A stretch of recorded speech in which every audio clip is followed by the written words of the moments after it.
Hello once again, my fellow champions of plastic, paint, and glue fumes.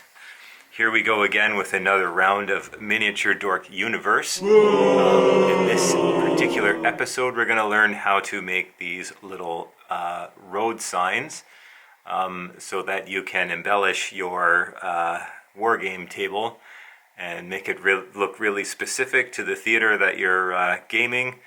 And it just looks cool, and it's very fun and satisfying. So yeah, I'll show you how I do the signs, how I attach them to plastic, and how I make posts. And I've done, looking at reference photos, I've seen things attached to like light posts. These street lights are from Alhagen. It's a model train company, and so if you're doing 15 millimeter scale, if you use the TT scale for model trains, that roughly works out to your 15 mil. So that's good to know. You can get all of those Alhagen buildings, and there's Faller and Notch. I think they all have TT scale, so it gives you a whole lot of terrain varieties.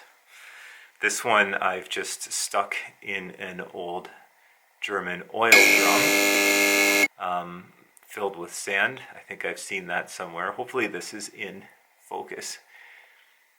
I can't tell because my screen preview is way too small. So yeah, I'll show you how I do those. So why don't we, without further ado, move on. This is a screen capture of my InDesign file that I created where I've drawn up all these signs. So I do a web search. I use DuckDuckGo and just type in, Russian road signs from World War II, for example, and get the various styles of the signs. And then I get fonts where there's Cyrillic characters that I can use. In some cases, I'll find the actual Russian version of the name of the city on Google Maps, and you can copy and paste it right out of there. So it's pretty easy to do. Some of the signs I just used Google Translate. So if you speak those languages, they might be quite incorrect. But for my purposes, it sort of looks like what it says. So that's good. So yeah, you'll need to research these signs. In terms of scale, I use 5-point type, or no less than 5 points. Sometimes the kilometers get down to about 3, but the main body of type, usually around 5. If you can get bigger, then go bigger. And basically get that to fit within the sign parameter. It's usually about the right size. Also, you see here some posters. I just took the posters off the internet, and in some cases I put the Australians wrote over the Italians, not bloody likely. It shows an Italian marching over the British, or wanker over top of Mussolini. So that's just some artistic license. You can do all kinds of things. Most of these signs, though, I saw specific examples online and then copied them myself, and you can do that too. To get references for World War II road signs, I do a search on DuckDuckGo. Not because I'm trying to sell DuckDuckGo, that's just the one I use. Use whatever one you like. And I type in, I'm making Soviet road signs in this video, so that's why I'm dealing with Soviet here. And you get a whole bunch of actual signs or sets of decals and things that other diorama companies are making. And I use these as a reference. So here you have one with the translation, which is great. And you can clearly see which ones are for directions to different cities and towns, and which ones are sort of more administrative military signs. And you can see there's a whole bunch of them. So, I used a bunch actually off this mini art set as an inspiration to make my own in 1/100 scale. Now, if Mini Art had made that set in 1/100 scale, it would be in my inventory of stuff, but they don't, so I'm going to make it myself. And that's just one example. You can, if you want German signs or British signs, you can do the same thing. Here we are in Google Maps, and I've clicked in Rostov-on-Don, and you can see here that it gives you all of the Cyrillic Russian pronunciations of this. I'm just going to copy and paste the actual Russian spelling of it. So copy it out of here. So I'm just going to select it.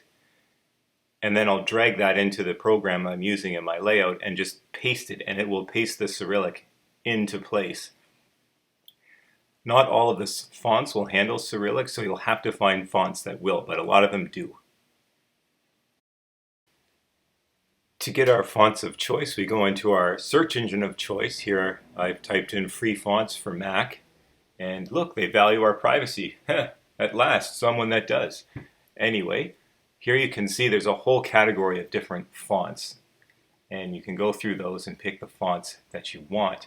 If any of you know any fonts that were very common in World War II, I would love to see that in the comments below. But here's a whole thing of Russian style fonts. These won't necessarily be Cyrillic, but I use them for basing my Russian infantry. Some of them might have Cyrillic though, so that would be great. But usually, even fonts like Helvetica will give you the Cyrillic. I think I used Bodini for Cyrillic because it kind of has that sort of World War II more stylized look. So yeah, you'll have to find out. You grab the font, and then whatever page layout program you've pasted your Cyrillic in, just make it whatever font after you've installed it into the computer. It'll show you right away if it has Cyrillic capacity. If it doesn't, it's just not going to work. Another way to check that, maybe your program, I know InDesign has this, it's called Glyphs. And the glyphs show you all the characters available in each font set. So I'll show you that in a couple minutes. But here I'm cranking open Urbar. Urbar is a very common font. That looks like something you would see the Germans using in the Second War. Urbar and DIN, D-I-N. If you want, I use that for all my road signs and German signs. I think for British and Canadian and maybe even US, Futura and fonts that look like Futura are good to use. Futura Stencil for sure. So yeah, again, if you know of any other World War II style fonts, let us know in the comments below, because that kind of stuff is good to know. Satisfies my geeky curiosity. So here you can see how all the different variations of the same font looks. You'll probably want to use like a condensed looking font for road signs because the point size is quite small. So that's what I'll say about fonts. I'll show you Glyphs here. Back in my page layout program, InDesign, I'm clicking through the fonts inside the boxes and going to Glyphs over here in the upper right. You see my little cursor going over it. And when I click on it, it's showing some of the glyphs that are being used. And I'm highlighting around a bunch of shit here, but I'm trying to show, you can see the entire font. Here we go. I just had to drag the window down. So I'm not sure if this is a common feature in all layout programs, but if it isn't, perhaps there's somewhere where you can check the glyphs on various fonts online. Maybe do a search for whatever. So you're using, I'm just using an example, but say you're using DIN or Urbar. Maybe doing a search for DIN or Urbar glyphs. Otherwise, what you're going to have to do is where you're cutting and pasting the Cyrillic characters, and if they're working, you'll just have to paste in your own alphabet. So if you need to, when I'm doing these other signs that aren't cities and towns, I'm having to find the actual character and put it in place myself, like one by one. Like the sign for the train station, for example, I couldn't cut and paste that word, so I had to use my glyphs to figure out the characters required. So you might have to play around with that, but I think finding glyphs is a good place to start.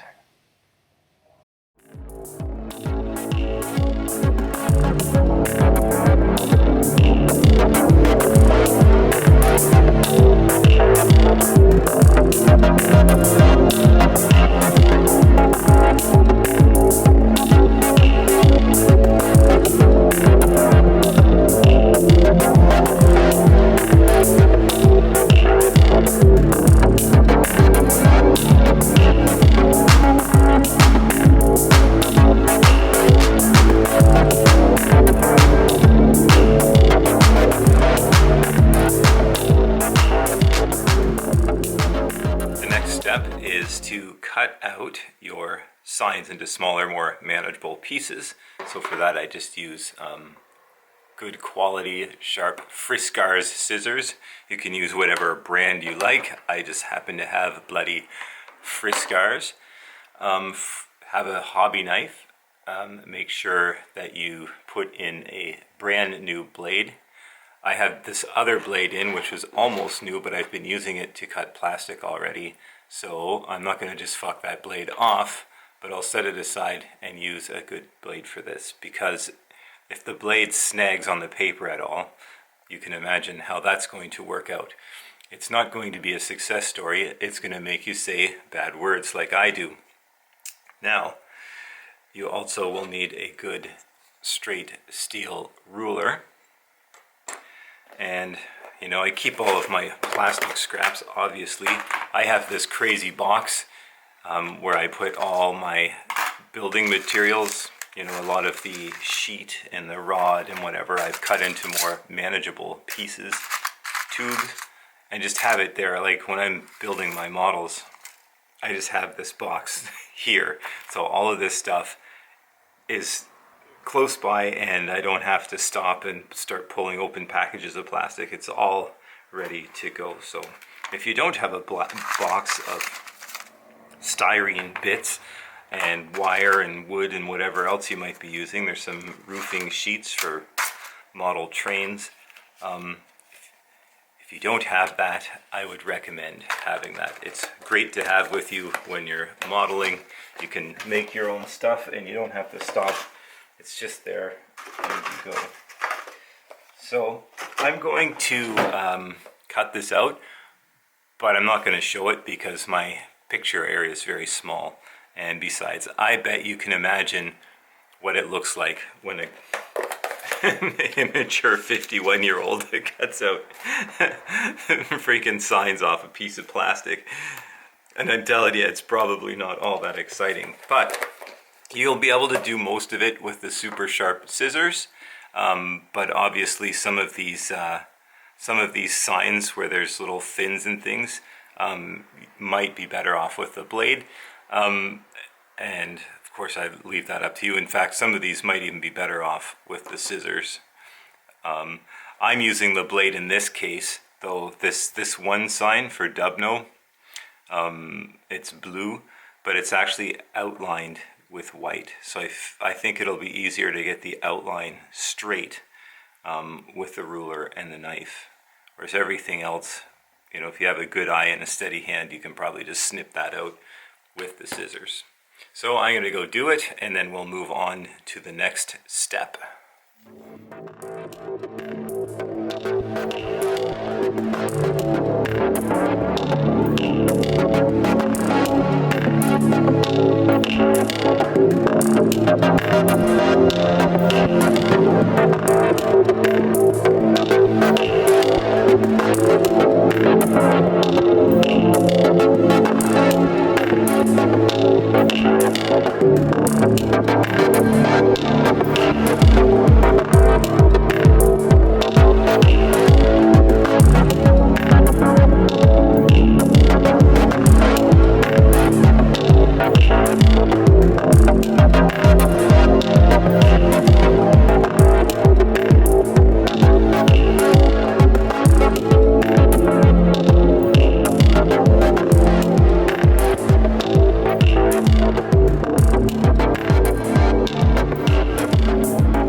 Here I've put all the signs on the sign posts or on the logs that I made out of sprue. I've put them on kind of haphazard. I find they're more interesting and perhaps a little more realistic to put them on in a more random sort of way. So this sign is pointing towards Dubno. This is Brody. This sign indicates where the front line is. This one indicates a train station, and this one indicates an aid station. This one here is a collective farm, like a working village. And down here, this symbol is for a checkpoint. I want to add some more adhesive to all this gravel inside the tire. So in order to do that, I'm going to put the flow improver in so that when I hit it with the acrylic gel, it's going to flow in through all the nooks and crannies. And you can also use this flow improver for doing acrylic washes. So what you need is some of this Liquitex acrylic flow aid additive.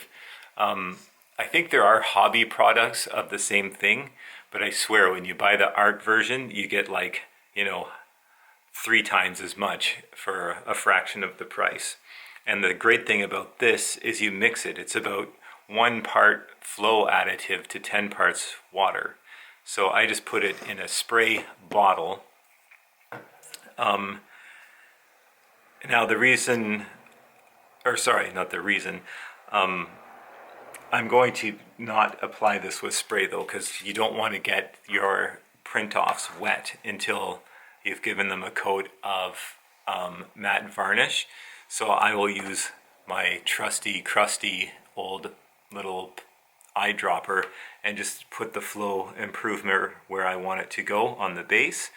And then I'll use the same trusty unit to apply. I'm going to take my soft gel medium, and I'm going to make it pretty watery with a mixture of H2O and water and alcohol.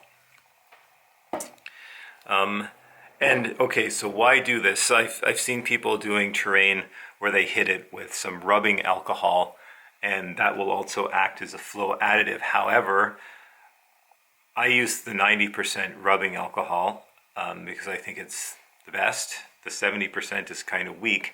However, 90% and perhaps even 70% too will take the paint off of what you're doing, or it will severely loosen it or water it down or start to break it down. So the flow additive does not do that. So that's why I'm going to do it. So let's just do it. I've also got a bit of the gravel outside the tire, so it looks like it was sort of sloppily put in and some of the pieces are lying around.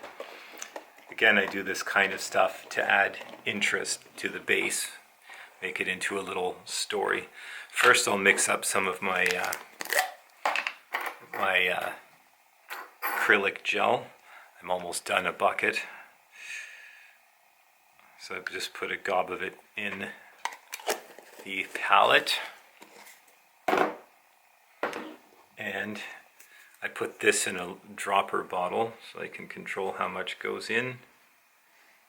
Now, mixing down the acrylic gel with a bit of diluted alcohol will not be enough alcohol to take your paint off.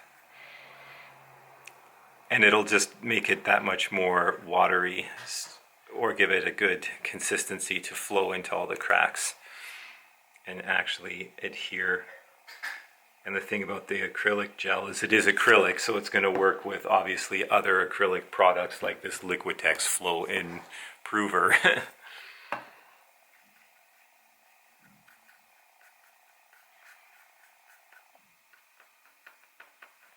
So we mix that up like so. And then I'm going to get my flow improver. Just going to take this out. I'm going to get a bit in the eyedropper. Just a little bit. And carefully place this here, not getting water on my signs. That's enough. Then I'm going to piss off the rest of the flow improver. And I'm going to suck up my glue and then just drop it in and drop it on the spots, and you can see how it just flows in and around that perfectly. And that's going to stick the shit out of it, which is exactly what we want. And it dries matte. So that's how I deal with that. Let's move that into the camera, sorry. Okay, so I've put on my matte coat and let it dry. So that's going to protect the inks from getting wet and running. And the last step I'm going to do is put on some oil washes. So I made these oil washes. I got a burnt umber, like a sandy color, and green that I use for like mossy wood. I'm just going to put that around the base of the signpost. And there we have it. The signs are complete with the paint and the washes and everything, and ready to go on the table. So I hope that helps you out if you're thinking of making some road signs. And stay tuned for more miniature dork fun and games in the near future.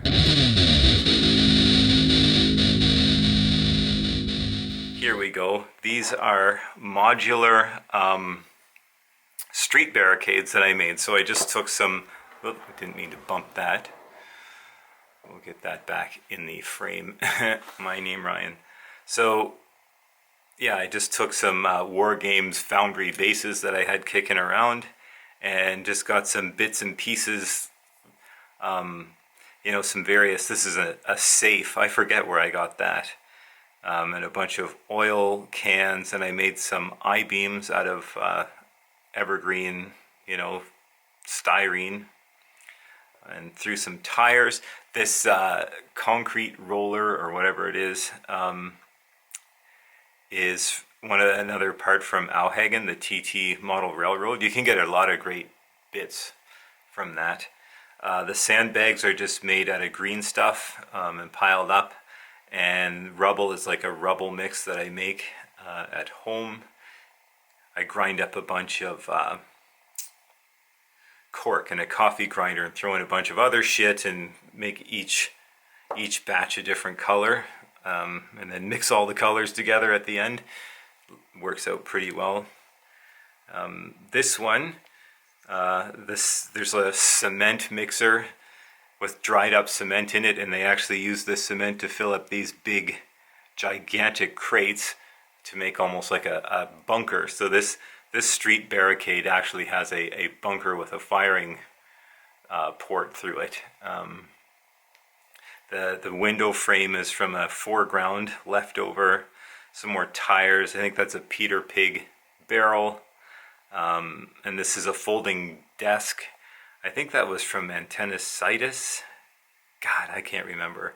But if you want to know about furniture and stuff, you can also refer to my video on making, or the available 15mm furniture. If you want furniture for your wrecked buildings or for making things like this, that's where you get it. The wheel here is from Plastic Soldier Company IG-18 infantry gun. This has more like this wrought iron fence is Alhagen, more of the I-beams. There's a Peter Pig bed, like just a bunch of little scrappy bits. More gas cans, or sorry, fuel drums, and wooden barrels, and I made it look like they're filled with sand. This has one of my Alhagen lamp posts across it, and a Peter Pig piano, some resin chest, I don't remember where I got it from, some more tires. Anyway, for your urban scenes, it's easy, just take a base and throw a bunch of furniture and shit on it and some sandbags, and you get these really cool street barricades, which looks pretty legit in your games too.